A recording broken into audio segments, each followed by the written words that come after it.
Every year for my birthday, I make similar wishes. I wish I was a little taller, I wish my dick was a little bit bigger, stuff like that. But on my 26th birthday last August, I made a very different wish. Something not quite as selfish. I wished for something bigger than myself. I wished that there'd be a season 2 of Attaway General for all of us to enjoy. And my god, I can't believe it. The birthday wish finally came true. Attaway General Season 2 just dropped, and I am jubilant. I have butterflies in my stomach, butterflies in my fucking butthole. I'm covered in butterflies, excited to get back into the Attaway General extended lore and the universe that they've created there. Season 1 was an absolute masterpiece, a beautiful disaster I couldn't help but fall in love with, and I can only hope Season 2 is half as incredible as the first season. Let's just dive right in. And then I saw this light, and I heard a voice, and the voice was telling me, follow this path. Like, it was an angel or something. You sure it wasn't Dr. Henry? Holden! I'm sure I don't need to do a recap of anything in Season 1 since we're all Attaway General fans here, huge enthusiasts, but just in case I'll bring some of you up to speed if you haven't finished Season 1.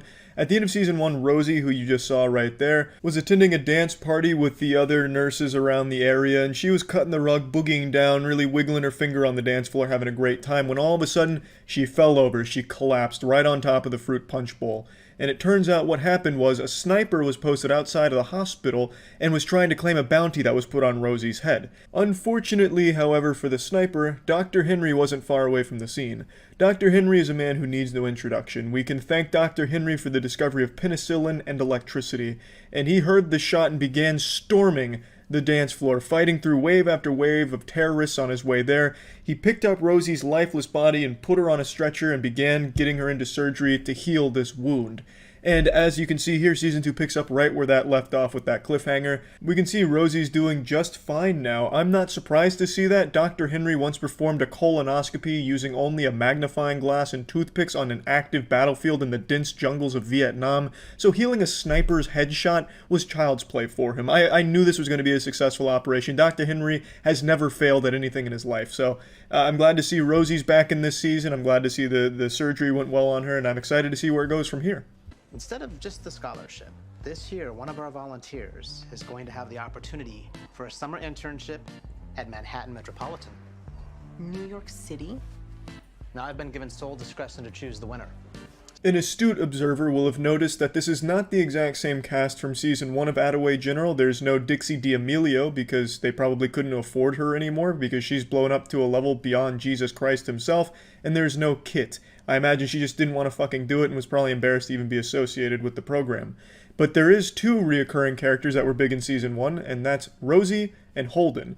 And luckily for us, Dr. Henry signed the contract without reading it, so Dr. Henry's locked into Attaway General for life. So that's good at least, but it's unfortunate that we didn't get the exact same cast back, so there's a lot of plot lines that I don't think are going to be resolved in this season, which is a shame because I've been really on the edge of my seat after the cliffhangers of Season 1. I've actually lost sleep thinking about, what's Georgia going to do in her predicament? Again, for those that don't know, Georgia liked the boy and the boy worked at the hospital. That's a workplace relationship, and that just doesn't mix at Attaway General. Not in this witch's cauldron. That is not an ingredient that is welcome there. And Dr. Henry didn't approve, and if Dr. Henry doesn't like it, then god damn it, it should just be fucking illegal in the first place. And I really wanted to see how Georgia would work through this. But I guess we just won't see the conclusion to that. But anyway, right now Dr. Henry's bringing the new cast up to speed that not only can they win a scholarship, they can also win a summer internship at a hospital in New York. And for some reason, everyone's all excited about the potential at working in New York as an intern. That's like being excited to find pubic hair in your Big Mac. It sounds like probably one of the worst places you can get an internship at. I've been to New York a couple times. People there are pretty fucking rude. Being an intern there at a company there, I imagine you'd be spit on and shit on and you probably wouldn't have a smile on your face, but they're really buying into the idea that being an intern there would be the best shit in the world, so they're all fired up. Holden and Sasha. Any questions? Yeah, where's Kit? Kit isn't coming back this semester. Sasha, can I have a word? Between the ominous funeral music that just kicked in and the expression on her face, it makes it sound like they killed Kit and then ate her in like an act of cannibalism at Attaway General to appease some kind of blood god. What happened to Kit? She got suspended after prom. Wait, you didn't know that? No. I was gonna surprise her. Well, surprise!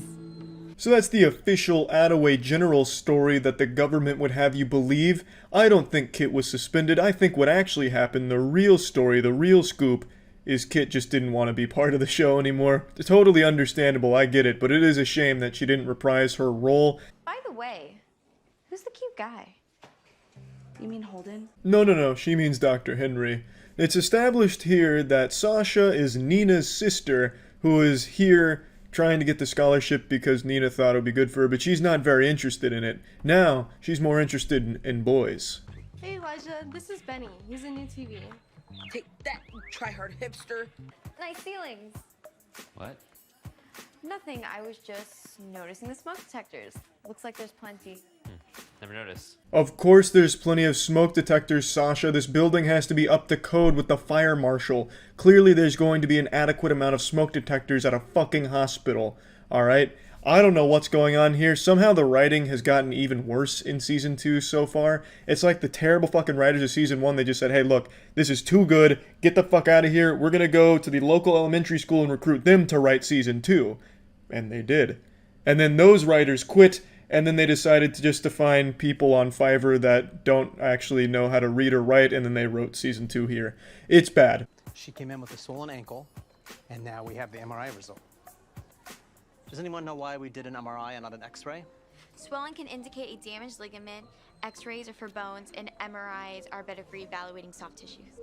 So it turns out Sasha's pretty smart, acing Dr. Henry's pop quiz. The only reason Dr. Henry did an MRI is because he wanted to show the students. He doesn't need to, he can eyeball those things. His eyes, he's got special eyes. They're equipped for being able to look right through the skin and pinpoint injuries. It's kind of like the Shinigami eyes from Death Note, except Dr. Henry sees injuries and then decides to do nothing about them.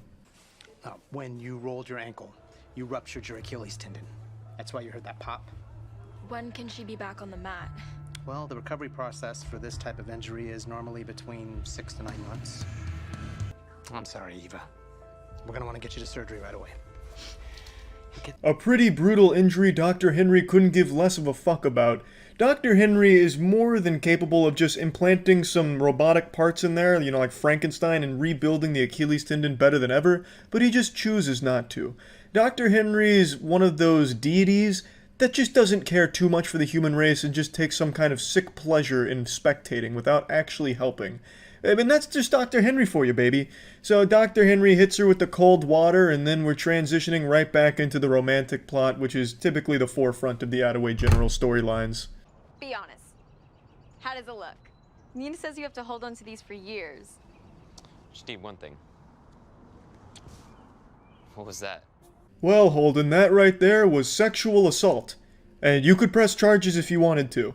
I don't understand where that even came from, so right now, I know I haven't shown you the whole episode, obviously, but there's only been 2 scenes where these two even acknowledged each other's existence, and then this just immediately happened. So, I mean, the pacing on Season 2, I mean, they're moving lickety-split here. They're going 1,000 miles an hour. This is going at like fucking Mach 4. They're speed running terrible romantic writing. I thought you were trying to kiss me? I was fixing your collar. I can't believe I just did that. I should go. That was my first kiss. Wait, like ever? Like ever. Do you like omelets? Omelets? Why? Because Junior's makes the world's best omelets, and I was wondering if you want to split one with me.